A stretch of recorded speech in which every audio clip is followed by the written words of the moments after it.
Mau tanya satu Pak, masalah ini Al-Fatihah untuk orang tua itu secara syariat maupun secara hakikat untuk mengatakan Fatihah untuk orang tua yang meninggal Pak. Bagaimana cara itu Pak? Ya. Jadi kalau kita ingin menghikmahkan surah Al-Fatihah, Bapak pandang dari Bapak ini adalah Nur Muhammad. Bapak juga pandang diri orang tua juga adalah Nur Muhammad. Kalau sudah terpandang diri Bapak ini Nur Muhammad, dan sudah terpandang pula diri ayah bunda adalah Nur Muhammad, maka pahamilah siapa Nur Muhammad yang nyata pada diri, dan siapa pula Nur Muhammad yang nyata pada ayah bunda.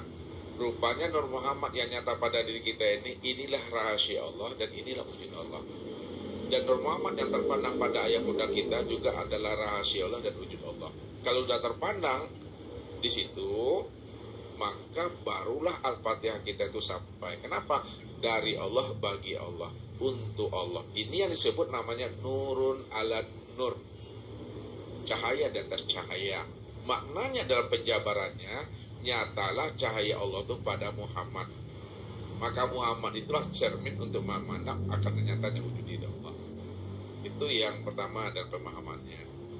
Kalau kita ingin menghikmahkan, ada menghikmahkan lagi, ya. Cara menghikmahkan itu, ya, kepada saudara kita yang sakit atau yang meninggal dunia, ya, dudukkan pahamnya bahwa diri bapak ibu itu yang disebut namanya nyatanya wujud diri Allah. Dan yang dihikmahkan, pandang pula wujudnya itu adalah wujudnya Nur Muhammad di situ, dudukkan di sifat dia. Jadi kita dudukkan di zat, orang yang dihikmahkan Al-Fatihah, doa dan sebagainya, dudukkan ya di sifat. Sifat itu adalah Muhammad, zat itu adalah Allah. Maka Allah merahmati akan kekasihnya bernama Muhammad. Allah menyolatkan kekasihnya bernama Muhammad. Itu antara zat dengan sifat, makrifat dengan hakikat. Namun untuk sampai dia kepada makrifat, tidak lagi terpandang Muhammadnya, yang terpandang Allah. Allah yang Muhammad itu. Makanya dari Allah, bagi Allah dan untuk Allah. Boleh duduknya di Muhammad Bapak Ibu, tapi Bapak Ibu mesti paham siapa rahasia Muhammad itu. Dan tidak boleh kita duduk di Muhammad kalau kita tidak paham siapa Muhammad itu.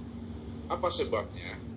Tidak boleh kita duduk di Muhammad kalau kita tidak paham rahasia Muhammad. Kalau Bapak Ibu duduk di makom Muhammad, itu makom di sifat baru Bapak Ibu. Makom di sifat nanti bertuhan kepada Muhammad kita, bukan kepada Nabi Muhammad ya Bapak Ibu ya. Kalau kita duduk di sifat, Muhammad itu makomnya di sifat.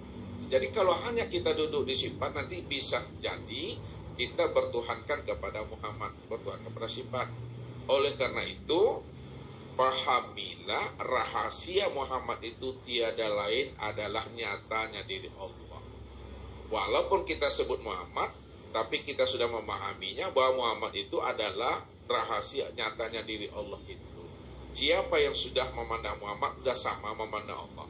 Siapa yang sudah melihat dan menyaksikan Muhammad, sudah sama melihat dan menyaksikan Allah. Karena Muhammad itu, itulah nyatanya diri Allah itu yang sebenarnya. Jadi boleh duduknya di sifat, asal paham rahasia diri Muhammad.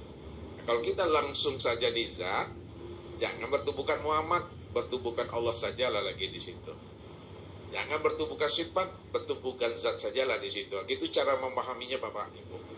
Cara menghikmahkan zikir biar cepat sampainya, doa dan sebagainya. Kita mendoakan orang meninggal dunia atau menyolatkan jenazah, begitu mandangnya.